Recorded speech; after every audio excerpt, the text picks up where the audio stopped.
Hey everybody, welcome back to my channel. So today we're going to be visiting the big top at Circus Circus. So let's go ahead and hop right into that video. Why hello everybody, welcome back. I'm so glad to see you again. I just want to do a little apology because my voice is still recovering from that terrible cold I got. So if I sound a little raspy in this video today, that's why. But anywho, let's get into the main topic of the video today, the Circus Circus. The Circus Circus Hotel and Casino in Las Vegas, Nevada is a landmark known for its outrageous, high-flying adventures and legendary entertainment. Since its opening in 1968, the Circus Circus has been an iconic part of Las Vegas atmosphere, drawing visitors from all over the world to experience its unique brand of gaming and amusement. The hotel's decor, which includes clowns, acrobats, and bright lights, is meant to invoke a traditional circus atmosphere. Over the years, the Circus Circus has become a hub of Las Vegas' entertainment, hosting legendary acts like Siegfried and Roy, and introducing world-famous rides and attractions like the Adventure Dome. Today, the Circus Circus is one of the best-known casinos in Las Vegas. The hotel features 3,774 guest rooms, as well as a variety of dining options, shopping, and entertainment. The Circus Circus is still one of the few places that has old coin-based slot machines. One of the lesser-known attractions at Circus Circus is the Midway Carnival, which includes some of today's most popular video games and some of yesterday's most classic carnival games. When I was younger, my uncle used to work in the circus part at Circus Circus, and I think the odds were probably tipped in my favor at the Midway when I won that giant snake. But you never know, maybe I was that good. Or maybe it was a little bit of magic. But when we were filming this video, I was so genuinely happy to see just how upkept all of the old classic carnival games were. They did generally look like they did 15 years ago. And keeping up with the tradition of classic circus, the Circus Circus still does hold free circus shows. These acts take center stage in the Carnival Midway every day. And best of all, the amazement is free. Magicians do take a special place in my heart since my uncle did actually work as a magician there. So at all family gatherings, we always did break out a little something magical. And I did learn my fair share of tricks from him. But you know what they say, a magician never reveals their secret. And one thing that isn't a secret at Circus Circus is the Adventure Dome. The Adventure Dome, your ticket to non-stop thrills. This 5-acre amusement park consists of 19 attractions, including 2 roller coasters, an 18-hole miniature golf course, video game arcade, and 40 attractions. And I'll just let you know, probably don't ride Chaos 3 times in a row because that is exactly how you lose your lunch. But for the whole entire theme park being in such a small space, every attraction has such big impact. And if you do get a chance to ride some of the rides, go ahead and let me know. Does El Loco actually go faster at night? And you definitely can't talk about the Adventure Dome without mentioning the Fright Dome, the Halloween-based horror attraction that ran from 2003 to 2017, that turned the entire dome Halloween themed. Who else still wishes this iconic haunted house was still around?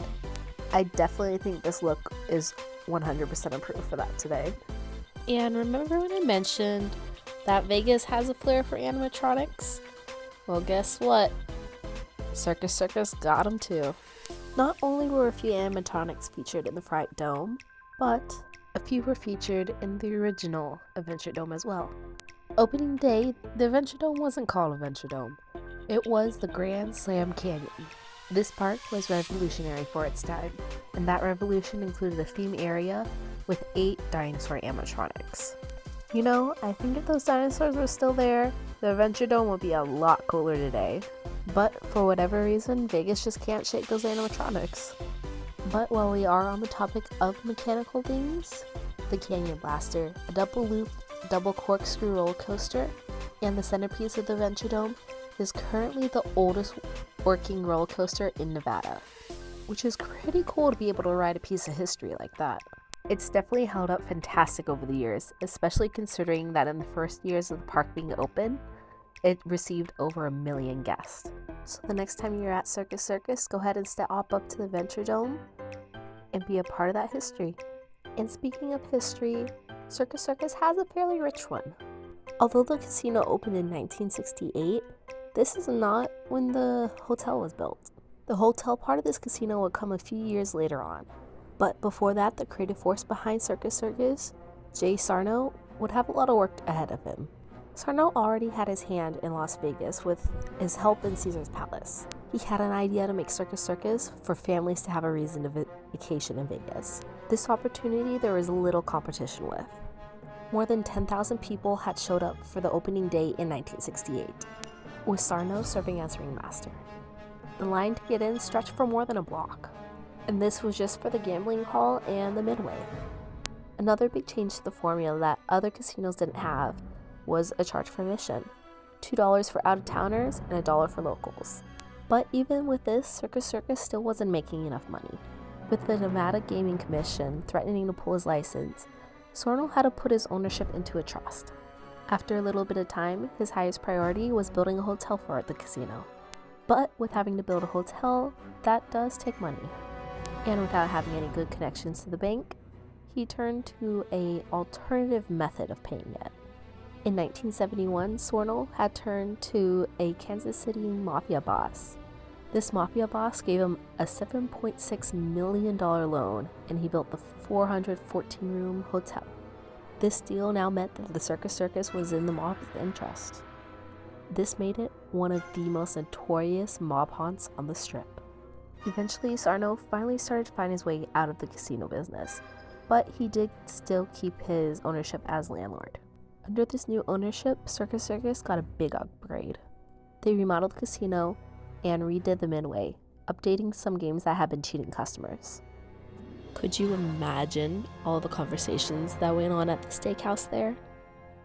I think I would have loved to be a fly on the wall in that era. But hopefully now you get to know a little bit more history about the Circus Circus Hotel and Casino, and maybe you learned something you didn't before. So if you enjoyed the video, it would mean so much to me if you liked, comment, and subscribed. And I'll go ahead and shut up so you can enjoy that makeup.